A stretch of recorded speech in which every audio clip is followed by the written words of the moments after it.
Hari ini Komisi 1 mengadakan rapat gabungan dengan Komisi 4. Kita mengundang Dinas Pendidikan dan BKP SDM Kabupaten Situbondo terkait materi rapat hari ini adalah tindak lanjut dari apa yang disampaikan oleh pemerintah kabupaten, yaitu tenaga honorer yang belum memenuhi syarat masa kerja kurang 2 tahun karena pertimbangan yang berat hati kan terpaksa dirumahkan. Hal ini kemarin juga sudah disampaikan oleh Mas Rio selaku Bupati Situbondo. Nah, sejak peristiwa ini kan sebetulnya merupakan rangkaian yang panjang ya. Jadi ketika ada permasalahan mengenai tenaga honorer itu, Komisi 1 memang sudah berkali-kali mengadakan rapat kerja dengan BKP SDM. Tetapi beberapa saat yang lalu kan Mas Bupati itu mengirim utusan ya ke Kementerian Dalam Negeri yang hasilnya itu dengan sungguh berat hati 600 orang ini harus dirumahkan.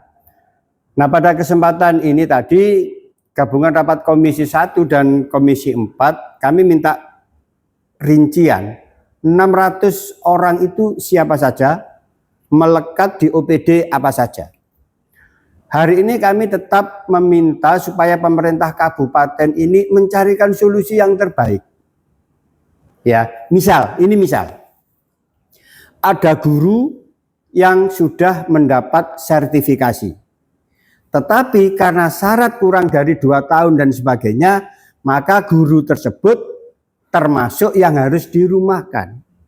Nah, hal-hal seperti ini kami minta pemerintah daerah untuk tetap memperjuangkan lagi, mencarikan regulasi atau hal-hal yang bisa untuk mempertahankan guru tersebut. Karena apa? Kalau tenaga honorer yang guru yang mendapat sertifikasi itu dirumahkan, maka kita memutus 2 penghasilan sebagai honorer dan sebagai tenaga guru yang mendapat sertifikasi. Padahal guru itu dibutuhkan memang.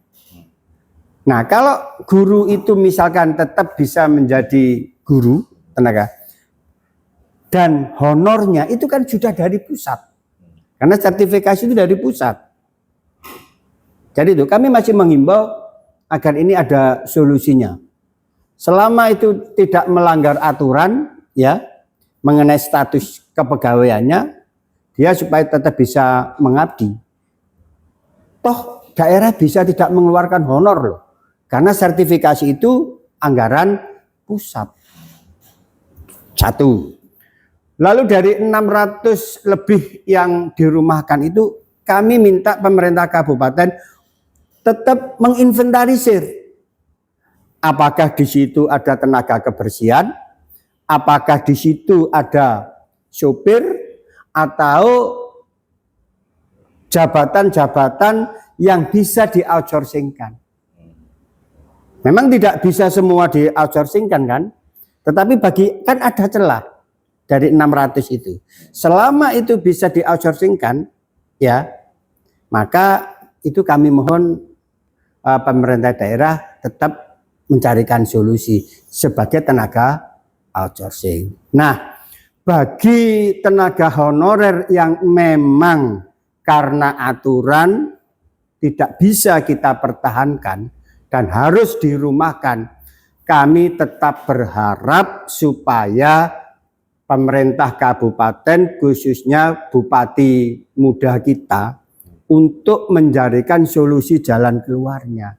Misal ada pelatihan UMKM, dibantu permodalan, sehingga walaupun tidak sebagai tenaga honorer, tetapi saudara-saudari kita yang dirumahkan ini tetap bisa berusaha sebagai wira swasta. Kan sama berjasanya toh, sebagai wira swasta atau sebagai pegawai di pemerintahan. Semuanya bekerja untuk kemajuan kabupaten kita. Gitu ya.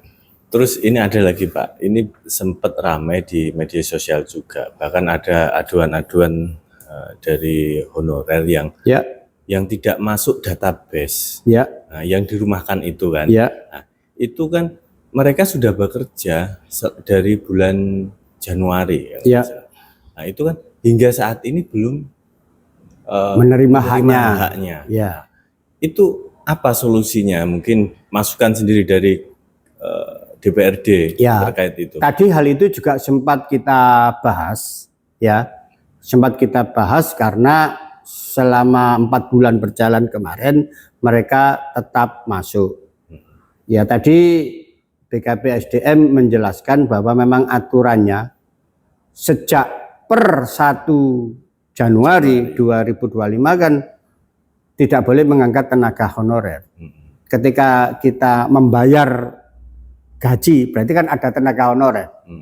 Nah, kami tetap ingin mencarikan solusi yang terbaik dan infonya itu sedang digodok oleh timnya Mas Bupati untuk mencarikan solusi yang 4 bulan itu. Entah itu nanti akan dibantu permodalan, sumbernya dari mana, ini terus terang kami sifatnya baru menghimbau kepada pemerintah, karena kan eksekusi harus di pemerintah kabupaten kan. Ya, betul. Nah, nanti akan dicarikan solusi-solusi yang tidak menyalahi aturan. Kemudian ini Pak, langkah cepat tadi itu sempat ada diminta dari terkait dengan pemetaan itu, terutama guru. Ya, betul. Guru itu kan ada pemetaan kan terkait dengan honor apa itu sertifikasi. Sertifikasi, ya. Karena kan banyak ini antara yang masuk sudah terdaftar masuk P3K, kemudian yang dapat sertifikasi ketika ngajar di salah satu sekolahan, kemudian P3K ini masuk di sekolahan tersebut. Jadi itu kan begini, tergeser itu. Ya, jadi begini. Hal itu sudah didiskusikan dan kita pertanyakan kan. Jadi Dinas Pendidikan berjanji akan melakukan pemetaan ulang. Karena guru sertifikasi itu kan dia punya kewajiban harus jam sekian ngajar kan, kan ada.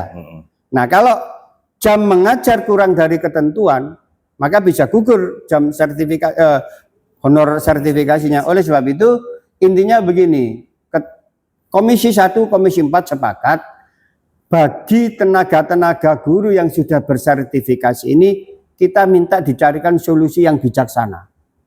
Jangan sampai, kalau bisa jangan sampai dirumahkan, jangan sampai diberhentikan, kasihan juga. Toh anggaran itu dari pusat kok. Makanya ketika nanti misalkan di satu tempat guru itu kekurangan jam misalkan, maka Dinas Pendidikan harus mencarikan di tempat lain supaya kuota jam mengajar itu terpenuhi. Tidak sampai sertifikasi itu hilang gitu ya. Kami berharap begitu. Kami berharap begitu. Ada terobosan